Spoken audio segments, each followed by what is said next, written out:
Hello बच्चों, एक बार फिर से आप सभी का बहुत बहुत स्वागत है द्रोण स्कूल में। I hope you are doing well and आपकी तैयारी जो है बहुत शानदार, बहुत अच्छे ढंग से चल रही है, क्योंकि एग्जाम बहुत ही करीब है बेटा। तो आपको जम करके एकदम लग जाना है बहुत बढ़िया से तैयारी पे। बिल्कुल बेटा, टाइम वेस्ट नहीं करना है। एक एक मिनट जो है हमारे लिए कीमती है इस समय, क्योंकि एग्जाम में अच्छा परफॉर्म करना है तो बेटा मेहनत तो करना ही पड़ेगा। एंड आपकी मेहनत में थोड़ा और निखार लाने के लिए, आपके रिजल्ट को थोड़ा और बढ़ाने के लिए कुछ स्ट्रैटेजी, कुछ टिप्स एंड ट्रिक्स के साथ मैं इस वीडियो को लेकर आया हूँ। इसमें मैं आपको बताऊंगा बेटा कि कैसे आपको एग्जाम हॉल में अटेम्प्ट करना है क्वेश्चन पेपर को। देखो, हमने बहुत मेहनत की है बेटा, हमने सारे प्रीवियस ईयर क्वेश्चंस लगाए हैं, हमने सारे थियरीज कवर किए हैं, हमने बहुत सारी प्रैक्टिस की है, मॉक टेस्ट दिए हैं, लेकिन टाइम मैनेजमेंट का खेल ये एग्जाम है। मैंने बार बार कहा है आपसे कि आप 80 बच्चे सेलेक्ट होते हैं नवोदय विद्यालय में, लेकिन सिर्फ 80 ही एलिजिबल नहीं होते हैं। समझो कि 80 के अलावा और भी कई सारे बच्चे, तकरीबन 500-600 बच्चे ऐसे होंगे जो कि उस क्वेश्चन पेपर को सॉल्व कर लेंगे अगर टाइम लिमिट ना हो तो। क्वेश्चन सभी को आता है, लगभग बहुत सारे बच्चों को आता है, लेकिन टाइम मैनेज कर पाते हैं जो बच्चे, वही इस एग्जाम को निकाल पाते हैं, क्लियर कर पाते हैं, है ना। तो टाइम मैनेजमेंट बहुत अच्छा रोल प्ले करता है, बहुत इंपॉर्टेंट है हमारे एग्जाम में। मैं आपको इस वीडियो में ओएमआर शीट को भी दिखाऊंगा कि कैसे आपको भरना है, और क्वेश्चन पेपर से भी थोड़ा इंट्रोडक्शन आपका कराऊंगा, किस तरह का क्वेश्चन पेपर रहेगा, कहाँ रफ करना है, कब पहुंचना है आपको। तो थोड़ा सा जो एसेंशियल चीजें हैं उसके बारे में मैं डिस्कशन करूंगा, जानकारी आपको देने वाला हूं, ठीक है। इस वीडियो को लास्ट तक देखना बेटा। एक एक पॉइंट बहुत ही इंपॉर्टेंट है जो आपके एग्जाम के दृष्टिकोण से बहुत ही महत्वपूर्ण है। तो एक एक पॉइंट मैं समझाते हुए चलूंगा, इस वीडियो को लास्ट तक देखना। हो सके तो 2x पे देख लेना, अगर ज्यादा टाइम कम हो तो कोई दिक्कत वाली बात नहीं है ऐसी, ठीक है, लेकिन देखना पूरी बेटा। चलो फिर स्टार्ट करते हैं कि आपका एग्जाम, देखो आप सभी को डेट तो पता ही बेटा, डेट बताने की मुझे जरूरत है नहीं, अच्छे बच्चों को तो ये सारी चीजें पता ही हैं। बाकी देखो 11:30 बजे से लेकर के बेटा आप सभी का एग्जाम जो होगा वो 1:30 बजे तक का होगा एग्जाम, यानी कि 2 घंटे का टाइम है आप सभी के पास। कितने घंटे का टाइम? 2 आवर्स का टाइम है आप सभी के पास। अब देखो बेटा, ये जो 2 घंटे है ना, हमें तो मान के चलना चाहिए बेटा कि हमारे पास ये 2 घंटे हैं ही नहीं। क्यों भाई? ये 2 घंटे कहने को हैं बेटा, एग्जाम का प्रेशर और जो ओएमआर शीट में गोले वगैरह भरने रहते हैं बेटा, वो कम से कम तुम्हारे 20 मिनट तो ऐसे खा जाएगा, 15 से 20 मिनट। तो ये 2 घंटे मान के मत चलो कि तुम्हारे पास 2 घंटे हैं।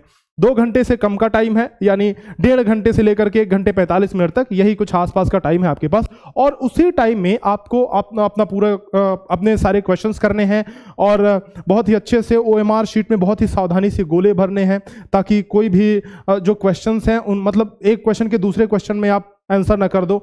तो इस तरह के सिली मिस्टेक्स नहीं करने हैं आपको, ठीक है ना। तो आपके पास बेटा मान के चलो 1 घंटे 45 मिनट का, ज्यादा से ज्यादा मैं अपर कैप लेके चल रहा हूं, तो 1 घंटे 45 मिनट तक का टाइम आपके पास है। अब इस टाइम को आप कैसे मैनेज करोगे, जरा ध्यान दो बेटा। लेकिन उससे पहले मैं आपको दिखा देता हूं कि ओएमआर शीट आपको कैसी मिलेगी और क्वेश्चन पेपर किस तरीके का होगा। देखो, ये 2 चीजें मेरे पास हैं। The first one is OMR sheet, ये वाला है आपको। तो 1 मिनट पहले ओएमआर शीट ही आपको दिखाता हूं, ठीक है। इधर देखो, ओएमआर शीट में बेटा 2 पेज, मतलब दोनों साइड ये प्रिंटेड होगा। तो ये पहला पेज इस तरह कुछ आपको दिख रहा होगा। वैसे इसके ऊपर मैं डिटेल वीडियो बनाऊंगा, अभी बहुत अच्छे से नहीं इसको बता रहा हूं, लेकिन एक बार बस इंट्रोडक्शन दे देना चाहता हूं। तो ये पहला पेज रहेगा, ये दूसरा पेज रहेगा। पहले पेज पे आपकी जो डिटेल है, जैसे थोड़ी बहुत जानकारी, जो बेसिक डिटेल्स हैं वो आपको भरनी है। जैसे देखो, रोल नंबर, अभ्यर्थी का नाम, पिता का नाम। ये रोल नंबर तो इधर होगा ही होगा, कुछ ओएमआर शीट्स में ना ये अभ्यर्थी और पिता का नाम दूसरे पेज पे दिया हुआ है, तो हो सकता है थोड़ा बहुत पैटर्न चेंज मिले आपको। तो घबराना नहीं है बेटा, ये तो आपको समझ है ही ना इतनी कि अपना अभ्यर्थी का नाम यानी कैंडिडेट का नाम लिखना है तो अपना ही नाम लिखोगे, पापा का नाम उसके नीचे लिखोगे, है कि नहीं। तो इससे घबराना नहीं है, थोड़ा अगर आपको पैटर्न चेंज मिले तो घबराना नहीं है बिल्कुल, ठीक है। तो ये पहले पेज पे आपको रोल नंबर लिख लेना है और अभ्यर्थी का नाम, पिता का नाम लिख लिए। इसके बाद से कुछ जो है यहाँ पे इंस्ट्रक्शंस दिए हुए हैं, जिनको मैं बताऊंगा, एक अलग से डिटेल वीडियो बनाऊंगा, इसके बारे में चिंता मत करो। सेकेंड पेज जो है आपका, इस पे आपको क्वेश्चंस के आपके आंसर्स देने हैं, ठीक है। जितने भी क्वेश्चन, जैसे 80 टोटल क्वेश्चन है, तो इसमें 80 देखो 80 स्पेस दिए हुए हैं, तो 80 टोटल क्वेश्चंस हैं आपके, जिसमें आपको गोले भरने हैं बहुत ही सावधानी से। जो मुझे बताना है वो ये है बेटा कि ये जो मेन बुकलेट कोड आपको दिख रहा होगा, यहाँ पे ए लिखा हुआ है, दिख रहा है? शायद नहीं दिख रहा होगा, ठीक है, कोई बात नहीं। तो ये जो ए लिखा हुआ है ना, मेन बुकलेट कोड, वो वही कोड जो है आपके क्वेश्चन पेपर का भी होना चाहिए। तो जैसे ही आपको क्वेश्चन पेपर मिले, आप सबसे पहले तो मिला लेना बेटा कि क्या वही कोड है। इस तरह का क्वेश्चन पेपर टोटल 16 पेज का मिलेगा। ये तो खैर बी सेट है, आप देख सकते हो यहाँ पे बी सेट लिखा हुआ है। तो आपको जो क्वेश्चन पेपर मिलेगा उसका जो कोड होगा और OMR शीट में जो कोड लिखा होगा वो सेम होना चाहिए। जैसे यहां अगर B लिखा है तो OMR शीट में भी B लिखा होगा, अगर यहां A लिखा है तो OMR शीट में भी A लिखा होगा।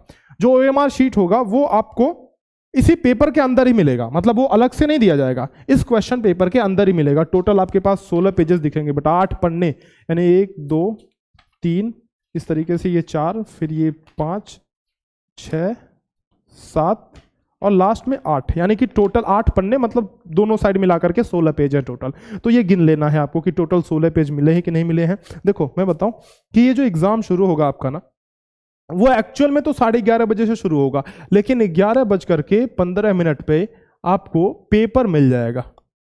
ठीक है बेटा, तो आपको ये पेपर मिल जाएगा, क्वेश्चन पेपर, और उसके बाद आपको ये 15 मिनट का जो समय मिल रहा है ना, ये 15 मिनट, जैसे 11:15 से लेकर के 11:30 तक का ये जो समय है 15 मिनट का, ये आपको मिलेगा OMR शीट भरने के लिए, यानी कि जो आपके बेसिक डिटेल्स भरने हैं, जैसा कि मैंने आपको दिखाया यहाँ पे, रोल नंबर वगैरह भरने हैं, वो भरने के लिए मिलेगा, है ना, इस तरीके से। तो जो भी परीक्षक होंगे आपके एग्जाम, इन्विजिलेटर जो भी होंगे आपके एग्जाम में, वो आपसे बोलेंगे कि बेटा एक काम करो, आप इसके अंदर से, जैसे ऐसे रखा हुआ होगा, इसके अंदर से आप बिना सील खोले आप बस OMR शीट निकाल लो। तो आपको OMR शीट बाहर निकाल लेना है, यहाँ पे सील लगी हुई होगी, मतलब ये पैक होगा, तो इसको आपको खोलना नहीं है, पहले जब वो बोलेंगे तब खोलना बेटा, उनसे पंगा नहीं लेना, ठीक है। एग्जामिनर से एग्जाम हॉल में पंगा नहीं लेना बेटा, वरना तुम्हारा एग्जाम जो है खराब हो जाएगा, ये बात मानो। तो ये एक काम करना, तुम जो है सील अभी मत खोलना, जब वो बोलेंगे तब इसको खोलना, लेकिन OMR शीट निकाल लेना और उसमें डिटेल बेसिक भर देना, ठीक है। उसके बाद से आपका शुरू होगा मेन एग्जाम। और चलो स्ट्रैटेजी बताने से पहले बेटा, मैं एक बार आपको, बहुत सारे बच्चों की क्वेरी ये होती है कि क्या रफ शीट वगैरह ले जा सकते हैं कि नहीं, तो उसके बारे में थोड़ा सा बता देता हूं। देखो रफ शीट जो है ना वो अलाउड नहीं होता एग्जाम में, है ना। तो रफ शीट अलाउड नहीं होता, यानी कि आपको करना क्या है बेटा, आप सोचोगे कि रफ कहाँ से करें, रफ कहाँ पे करें, तो इसी में काफी स्पेस होता है, जगह काफी होता है। देखो ये देख रहे हो क्वेश्चन पेपर, इसमें जगह काफी होता है। अगर मैं मैथ्स की बात करूं, मेंटल एबिलिटी में तो आपको ज्यादा स्पेस की आवश्यकता है ही नहीं, लेकिन अगर मैं मैथ्स की बात करूं ना, तो मैथ्स में देखो यहाँ पे इस बच्चे ने देखो नीचे ये रफ किया हुआ है, देख रहे हो आप, ये नीचे इसने इधर रफ किया हुआ है, इधर ये रफ किया हुआ है, इधर ये भी रफ किया हुआ है। तो नीचे ये रफ वर्क के लिए आपके पास स्पेस मिलेगा और पीछे भी एक पूरा पेज मिलेगा, ठीक है ना। तो इसमें आपको रफ करना है, रफ के लिए जगह अगर घट गई तो यहाँ कहीं कर लो, कहीं भी कर लो, इसमें कोई दिक्कत थोड़ी नहीं, इतना स्पेस है बीच में छुटा हुआ, तो इधर कहीं भी रफ कर लो थोड़ी बहुत, तो आपको जगह मिल ही जाएगी। तो इसलिए रफ जो है, रफ पेज आपके लिए अलाउड नहीं है, तो रफ शीट आप ले नहीं जा सकते हो, तो उसकी चिंता मत करना, आपके लिए इनफ पर्याप्त स्पेस है यहाँ पे, ठीक है बेटा। चलो अब एक सीन क्रिएट करते हैं कि भाई आप एक एग्जाम देने जा रहे हो तो कैसे जाओगे और क्या क्या चीजें वहां पे होंगी, गतिविधियां क्या क्या होंगी, एक्टिविटीज, ताकि आपको थोड़ा एक आइडिया रहे। देखो जैसे आपके पास एडमिट कार्ड तो हो गई, उसमें लिखा होगा एग्जामिनेशन सेंटर। एक बार आप गूगल मैप पे सर्च करना कि आपका एग्जामिनेशन सेंटर कहाँ पे पड़ रहा है। अगर वो एग्जामिनेशन सेंटर आपसे दूर है, मान लो 5-10 किलोमीटर है तो कोई बात नहीं, लेकिन मान लो दूर है 15 किलोमीटर, 20 किलोमीटर या फिर 25 किलोमीटर दूर है, तो एक दिन पहले ही जा करके बेटा सेंटर देख लेना। पहले गूगल मैप पे सर्च करना, जितनी दूरी होगी आपको पता चल ही जाएगा। अगर वो दूर है तो एक दिन पहले जा करके सेंटर देखना, भाई इस जगह पे है मेरा, क्योंकि एग्जाम में लेट ना हो बेटा, ठीक है। तो पहला काम तो ये करना, आप सेंटर देखाना कि भाई मेरा सेंटर वहां है। एग्जाम के दिन जगना, सवेरे जगना, उसके पहले दिन थोड़ा जल्दी सो जाना और सोने की आदत बनाओ। मैं बताऊं आपको कि बहुत सारे बच्चे ये गलती करते हैं ना कि इस टाइम पे सो जाते हैं। बेटा अब ये सोना बंद कर दो इस टाइम पे, 11 से जो 11:30 से 1:30 बजे का समय है ना आपका, ये सोने का टाइम नहीं है। प्रैक्टिस करो, चूंकि आपकी एक आदत बन जाती है ना, तो इस टाइम पे जो भी आप मॉक टेस्ट वगैरह लगा रहे हो, जो भी मॉडल पेपर वगैरह लगा रहे हो, सब इस टाइम पे तो जरूर लगाओ बेटा। ये जो टाइम है 11:30 से 1:30 बजे तक का समय, इसमें जरूर से प्रैक्टिस करो। किसी में करो ना करो, लेकिन और सब कभी समय करो ना करो, वैसे तो आपको अभी 8-9 घंटे पढ़ने चाहिए, 10 घंटे, लेकिन इस टाइम फ्रेम में ये जो टाइम ड्यूरेशन है बेटा, इसमें जरूर से प्रैक्टिस करो, ठीक है। इसमें जरूर से प्रैक्टिस करो इस टाइम पे। तो 11:30 बजे से आपका एग्जाम शुरू होना है बेटा, आप सभी को पता है। रिपोर्टिंग टाइम जो आपका होता है, रिपोर्टिंग टाइम यानी कि वहां पे पहुंचने का टाइम, वो होगा आपका 10:30 बजे, यानी कि 10:30 AM, ठीक है। देखो 10:30 बजे आपका रिपोर्टिंग टाइम है, लेकिन आप मान के चलो कि आप अपने हिसाब से ना 10 बजे तक पहुंच जाओ बेटा, क्या लेट नहीं करना है ना। तो 10 बजे तक आपको पहुंच जाना है वहां पे, आप अपने हिसाब से जितना दूरी है उस हिसाब से चलो, 10 बजे तक वहां पे पहुंच जाओ। जब वहां पे आप पहुंचोगे अपने सेंटर पर, तो गेट पहले आपको बंद मिलेगा और मेन गेट के सामने एक कुछ ऐसी लिस्ट आपके सामने लगी हुई होगी जिसमें अलग अलग शीट, अलग अलग रूम के लिए अलग अलग लिस्ट जो है चिपकाया गया होगा आपके लिए कि room number 1, room number 2, room number 3 में किसका किसका कहाँ पे पड़ा है। तो आप एक काम करना, आप यहाँ पे अपने रोल नंबर अपना देखना कि भाई इसमें तुम्हारा रोल नंबर है क्या, इसमें है क्या, इसमें है क्या। जहां भी आपका रोल नंबर दिखे वहां देख लेना कि आपका रूम नंबर कौन सा है, ठीक है ना, कि किस रूम नंबर में आपकी सीटिंग अरेंजमेंट की गई है, आपकी सीट किस रूम नंबर में है। ये चीज पहले देख लोगे आप। जब पहले पहुंच जाओगे तो बहुत भीड़ भाड़ नहीं होगी, और लेट से पहुंचेगे भाई तो भीड़ भाड़ होगी वहां पे। तो ये चीज देख लेना। उसके बाद से ये चीज देखने के बाद आपको पता लग जाएगा कि इस रूम में है मेरा। जैसे ही गेट खोलेंगे वो लोग 10:30 बजे गेट खोल देंगे, तो 10:30 बजे अंदर जाना, या फिर 11 बजे ज़्यादा से ज़्यादा होगा तो गेट खोल देंगे। अंदर जाना, उस रूम के पास जाना। उस रूम के बाहर भी एक ऐसा ही पूरा बोर्ड पे चिपका हुआ होगा, या फिर दीवार पे ही आपका जो है, आपकी जो पर्ची होगी ना, जो शीट होगी, जो आपके रोल नंबर की शीट होगी, वो दीवार के बाहर ही चिपकी हुई आपको मिलेगी, जहां पे आपको सीट मिल जाएगा कि सीट कहां पे है, कौन से कोने पे है। जैसे कोने पे है तो यहां पे लिखा रहेगा, इस कोने पे तो यहां पे लिखा रहेगा, बीच में कहीं है तो आपका रोल नंबर यहां पे होगा।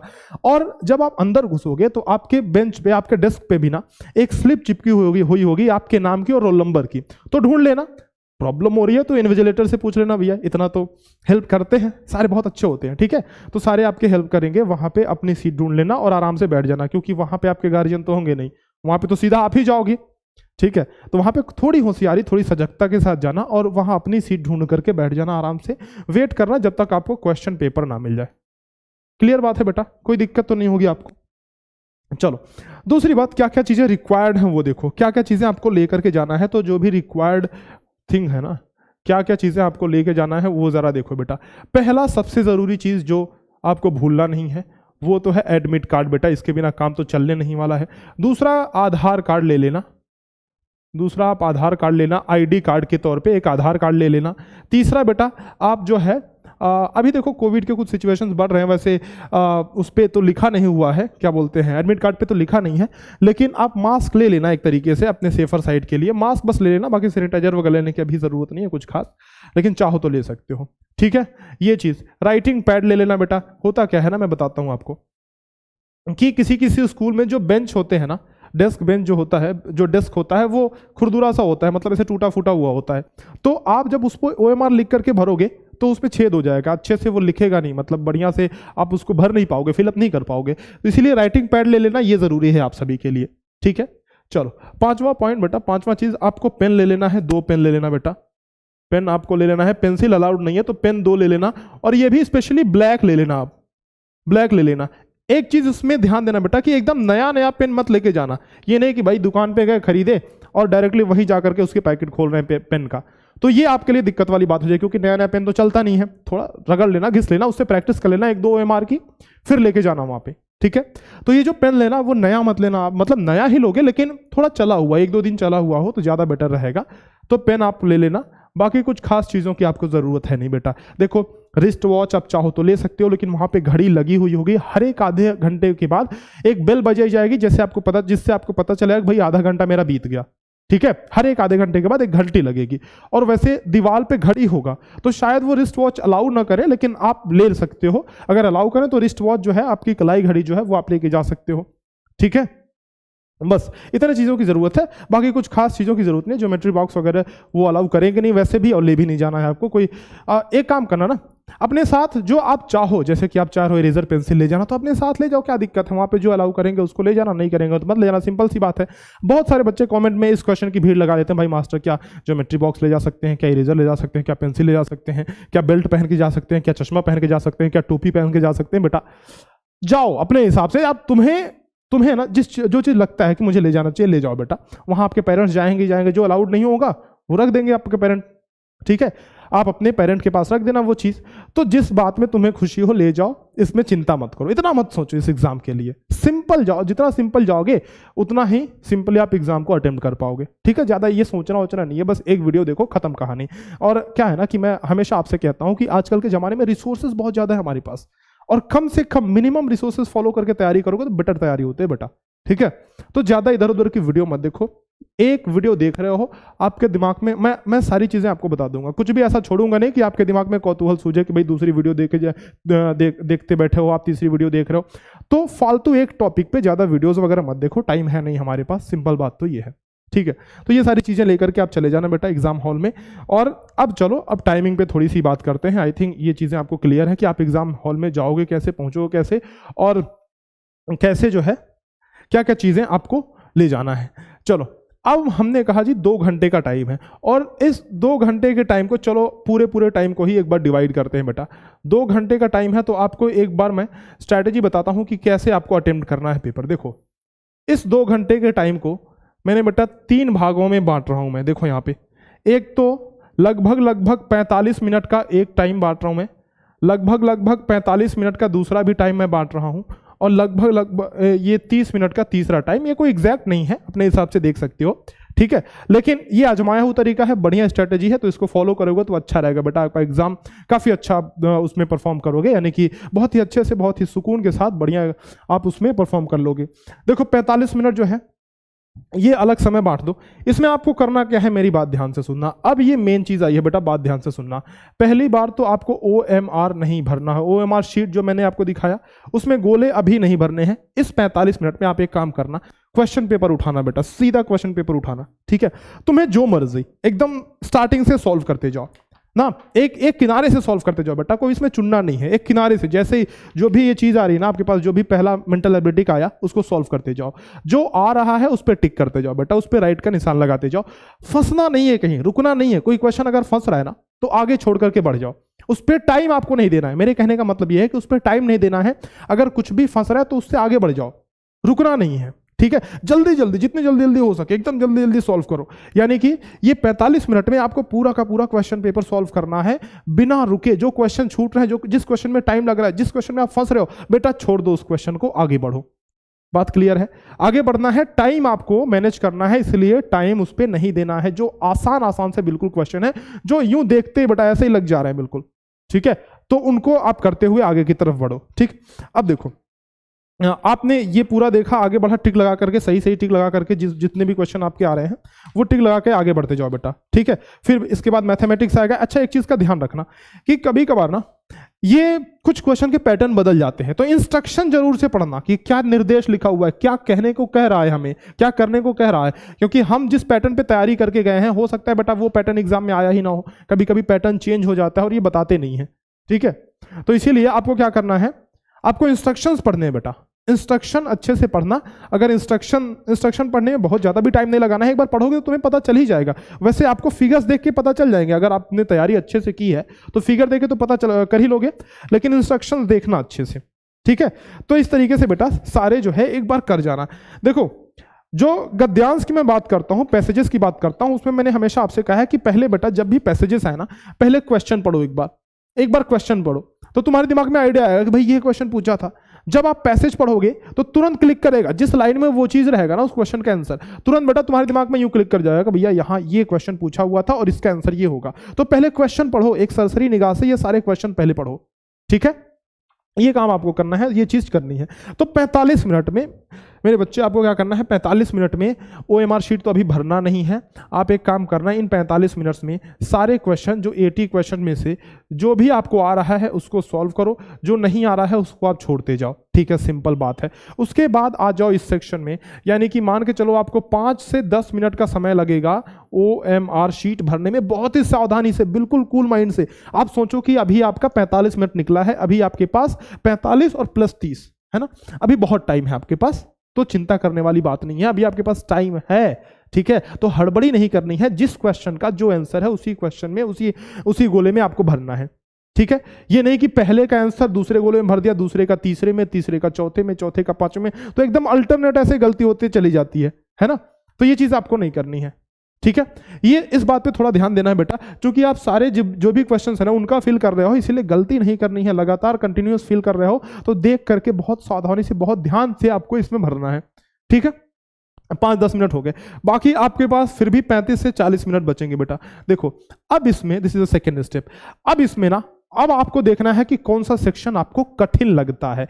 अब इसमें आप मेंटल एबिलिटी के कुछ सेक्शन मैंने लिख करके रखे हैं बेटा, देखो आप, ये इस हिसाब से आप, मेरे हिसाब से तो भाई यही जो है क्या बोलते हैं, सरल से लेकर के कठिन का यही ऑर्डर है। आपके हिसाब से कुछ भी हो सकता है, अलग भी हो सकता है, तो इतना ज्यादा डीप ध्यान नहीं देना भाई, जिसमें आ रहा है जल्दी जल्दी उसमें करते जाओ, ठीक है ना। ये नहीं कि यही चीज फॉलो करना है कि पहले सिमिलर ही करें फिर पैटर्न ही करें, नहीं भाई, तुम्हें जो सहज लग रहा है, जो आसान लग रहा है उसको पहले करो, मैं तो ये बोलता हूं, ठीक है। ऐसा नहीं है कि बिल्कुल यही पैटर्न आप अपनाओ, है ना। जो आसान लग रहा है, मेरे कहने का मतलब ये है बेटा कि जो भी आसान लग रहा है उसको सबसे पहले आपको करते जाना है। जो भी क्वेश्चन छूटे हुए हैं आपके, जैसे कि मान लो सिमिलर फिगर में तो तुमने कुछ छोड़ा नहीं होगा, मुझे पता है कि सारा ही कर लिया होगा। पैटर्न में मान लो आ गया, मान लो कि एक क्वेश्चन आपने छोड़ रखा है, तो इस पर थोड़ा सा टाइम दो, बहुत ज्यादा टाइम नहीं देना है, थोड़ा मतलब मेरे कहने का मतलब इतना टाइम मत दे दो कि वो 2-3 क्वेश्चन का समय ही खा जाए आपका, ठीक है। पैटर्न पे एक क्वेश्चन अगर छूटा हुआ है तो उसको करो, इत्मीनान से करो, अच्छे से करो, लेकिन बहुत ज्यादा टाइम नहीं देना है कि 2-3 क्वेश्चन वो खा जाए पूरा, तो इतना टाइम आपको नहीं देना है। हाँ, इनफ टाइम देना है कि क्वेश्चन हो जाए, उसके बाद सारे ही करते जाओ बेटा इस ऑर्डर में। मुझे लगता है कि बहुत सारे बच्चे पेपर कटिंग में फंसते हैं, इसीलिए मैंने इसको लास्ट में रखा है, तो इस तरीके से करते जाओ। अब आई मैथमेटिक्स की बारी, ये आपके 40 क्वेश्चन मेंटल एबिलिटी के हो गए। फिर मैथ्स की बारी आई। मैथ्स में तो आपको चैप्टर वाइज जमा नहीं रखा है, वहां पे आपके लिए जो क्वेश्चंस प्रेजेंट किए गए हैं, वहां पे लिखे गए हैं, प्रिंट हुए हैं, वो चैप्टर वाइज तो नहीं है। यानी कि आपको अपने हिसाब से बेटा जो भी क्वेश्चन बचे हैं ना, जो छूटे हैं क्वेश्चन, उनको एक एक करके करते जाओ, ठीक है। वही स्ट्रेटेजी इसमें भी कि इतना टाइम नहीं देना है कि 2-3 क्वेश्चन का वो समय खा जाए, इतना समय नहीं देना, बाकी इनफ टाइम आपके पास है, टाइम दो उस पर, ठीक। लास्ट में पैसेज वही करोगे, वही काम आप करोगे। तो ध्यान रखना है ना, इन 45 मिनट के अंदर अंदर बेटा आपको, इस 40-45 मिनट के अंदर अंदर ये वाला स्टेज आपको पार कर लेना है। इसमें आपको एक चीज का ध्यान रखना है ना कि जो OMR शीट है ना, वो साथ साथ ही भरते चलना, क्योंकि लास्ट में हमें टाइम नहीं मिलेगा बेटा, ध्यान रखना। जो OMR शीट है वो साथ साथ आपको भरते हुए चलना है। एक क्वेश्चन अगर सॉल्व किया तो OMR शीट पे उसका जो सर्कल है उसको ब्लैक कर दो, उसको भर दो बकायदे, ठीक है, उसको फिल कर दो बेटा। अच्छा, अब आप आ जाओगे इस स्टेज पे जहां पे आपके पास 30 मिनट का समय बचा हुआ है। जो भी 7-8 क्वेश्चन जो भी आपका बचा है, मेरा ये मानना है बेटा कि अगर आपने ना बहुत अच्छे से इसको सॉल्व किया, बहुत अच्छे से प्रैक्टिस आपकी हुई है, तो आपके पास ज्यादा से ज्यादा 4-5 क्वेश्चन बचेंगे। मान भी लो कि 7-8 क्वेश्चन अगर आपके पास बच गए हैं, तो ये 30 मिनट का समय है आपके पास, इसमें से 20 मिनट का समय दो बेटा इन क्वेश्चन को सॉल्व करने को, 20 मिनट का समय दो, ठीक है। सिंपल सी बात है, 20 मिनट्स में अगर हो जाए तो हो जाए, नहीं तो फिर आएगा हमारा तुक्का का। बेटा देखो, हमें एग्जाम क्लियर करना है ना, और ये एग्जाम में, इस एग्जाम में नेगेटिव मार्किंग है नहीं, ये बात आप सभी को पता है। तो अब हम जो है तुक्का लगाएंगे, यानी कि जय माता दी बोल करके किसी पे टिक कर देना है। समझो मेरी बात, ये इसको नेगेटिवली मत लो, क्योंकि हमें एग्जाम, अभी हमारा गोल क्या है बेटा, एग्जाम क्लियर करना है ना। अभी हमारा गोल है एग्जाम क्लियर करना। वैसे भी ना, अगर तुक्के को स्ट्रेटेजिकली थोड़ा लगाया जाए, मतलब थोड़ा सोच समझ के लगाया जाए, तो हमारे चांसेस काफी बढ़ जाते हैं क्वेश्चन सही होने के। तो जो लास्ट में 10 मिनट ये बचेगा बेटा, लास्ट में ये 20 तो खत्म हो गए, मान लो जो भी 10 मिनट बचा है, अगर 1-2 क्वेश्चन, 2-3 क्वेश्चन जो भी आपके नहीं हुए हैं, सॉल्व ही नहीं हुए, भाई तुमने एकदम सारा कुछ अपनी स्ट्रेटेजी लगा डाली और पूरे एनर्जी लगा डाली, लास्ट में जो है फिर भी 2-3 क्वेश्चन नहीं हो रहे हैं, तो आपको तुक्के के भरोसे रहना है। यानी कि उन 2 क्वेश्चन पे, 2-3 क्वेश्चन बेटा तुक्का लगा दो, ठीक है। नेगेटिव मार्किंग नहीं है, यानी अगर आपके क्वेश्चन गलत होते हैं तो आपके नंबर नहीं काटे जाएंगे, इस बात का ध्यान रखना है, ठीक है। नेगेटिव मार्किंग नहीं है, तो इस चीज का ध्यान रखना है, आपके नंबर कटेंगे नहीं बेटा। इसीलिए लास्ट के 2-3 क्वेश्चन होंगे, इस पे आप ऐसे ही अंदाजे कुछ भी जो भी आपको लगता हो कि हाँ ये सही हो सकता है, तुक्का लगा के आगे बढ़ो, लेकिन करने आपको 100 के 100 क्वेश्चन है बेटा, इस बात को ध्यान रखना है। आपको करने बेटा 100 के 100 क्वेश्चन है, सारे क्वेश्चन करने हैं, ठीक है।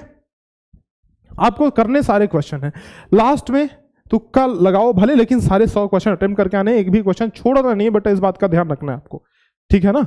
क्वेश्चन एक भी आपको नहीं छोड़ना है। चलो, तो ये हमारी स्ट्रेटेजी रहेगी। आई होप कि आपको चीजें समझ में आई होंगी। फिर भी अगर कुछ समझ में नहीं आया बेटा तो जरूर कमेंट सेक्शन में पूछना। बाकी एक चीज बता दूं कि आपके पास टाइम बहुत कम है, ये मॉक टेस्ट की जो सीरीज है इसको जरूर से सॉल्व करके जाना है बेटा। आप मुझे बाद में थैंक यू बोलोगे भाई कि मास्टर बहुत बहुत धन्यवाद कि हमने ये सॉल्व किया, क्योंकि इससे बाहर, और अगर तुमने ये मॉडल पेपर की जो 50 मॉडल पेपर की सीरीज है विद सॉल्यूशन के साथ, वीडियो सॉल्यूशन के साथ, इससे बाहर बेटा अगर 1-2 क्वेश्चन दिख जाए तो दिख जाए भाई, मैं तो कहता हूं कोई क्वेश्चन इसके बाहर नहीं आएगा, सारे इसी पैटर्न पे आएंगे। डेटा अलग होगा, बिल्कुल भाई डेटा अलग होगा, डेटा तो एकदम नंबर तो मैच नहीं करेगा, लेकिन एक भी ऐसा क्वेश्चन नहीं आएगा, याद रखना बेटा, जो मेरा पढ़ाया हुआ ना हो। इस बात की मैं गारंटी देता हूं। अगर तुमने इन दोनों को सॉल्व कर लिया तो यकीन मानो काफी हद तक आप इस एग्जाम को क्लियर करने के लिए समझ लो एकदम कॉन्फिडेंट हो जाओगे कि ये एग्जाम जो है इसको मैं क्लियर कर ही लूंगा।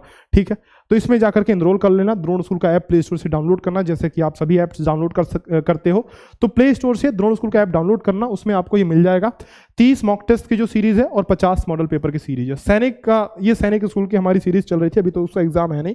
बाकी अगर आपके भाई बहन अगले साल की तैयारी कर रहे हैं बेटा, तो आप नवोदय अल्फा बैच उनको दिलवा सकते हो। नवोदय अल्फा बैच अगले साल की तैयारी करा रहे हैं हम लोग, नवोदय अल्फा बैच में आप रिकमेंड कर सकते हो, या फिर सैनिक अल्फा बैच जो कि सैनिक स्कूल के विद्यार्थियों के लिए ये बैच चलाया जा रहा है। द्रोण स्कूल का ऐप डाउनलोड करो। अगर कोई भी दिक्कत आती है, अच्छा ये टेलीग्राम चैनल है, इसके थ्रू आपको जानकारी लगातार मिलती रहती है, तो ज्वाइन कर लेना, डिस्क्रिप्शन में लिंक है। अगर कोई आपको दिक्कत आती है, कोई प्रॉब्लम आती है, तो 6260388361 this is our helpline number, you can call us on or you can text us on 6260388361। ये नंबर है, इस पर टेक्स्ट या कॉल या व्हाट्सएप व्हाटएवर यू विश, जो भी आपको अच्छा लगे बेटा कर सकते हैं। ठीक है, कोई भी आपको दिक्कत आ रही हो, कोई भी आपके क्वेश्चन हो, कमेंट सेक्शन में जरूर से पूछना। और हाँ, जाते जाते एक चीज आप एक काम करो बेटा, अगर सारी चीजें बिल्कुल क्रिस्टल क्लियर है तो लिख दो गुरुजी स्वाहा। मैं समझ जाऊंगा कि आपने ये वीडियो लास्ट तक देखा है, तो एक बार लिख दो बेटा गुरुजी स्वाहा। चलो भाई, अच्छे बच्चों की तरह एक बार लिख दो। बाकी मिलते हैं बेटा, मस्त रहो, पढ़ते रहो, कॉन्फिडेंट रहो यार। इतनी तैयारी की है हमने कोई ऐसे गोटियां नहीं खेली है बेटा, हमने खेल खेल में अपनी जिंदगी नहीं गुजारी है, बहुत ही अच्छे से हमने तैयारी की है। ठीक है, तो याद रखना, एग्जाम निकालना है तुम्हें और निकाल लोगे तुम, बस कॉन्फिडेंट रहो। लोगों की मत सुनो, लोग बोलते रहेंगे, कुछ भी बोलेंगे, ठीक है, कि ऐसे पढ़ लो ऐसे पढ़ लो। लास्ट टाइम में बेटा सिंपल जैसे पढ़ते हो वैसे ही पढ़ो, अपनी स्ट्रैटेजी मत चेंज करो। ठीक है, चलो फिर मिलते हैं आपसे नेक्स्ट वीडियो में, तब तक के लिए अलविदा, धन्यवाद। बाकी पढ़ते रहो, मुस्कुराते रहो और खेल खेल में आपका एग्जाम निकल जाएगा। Bye bye.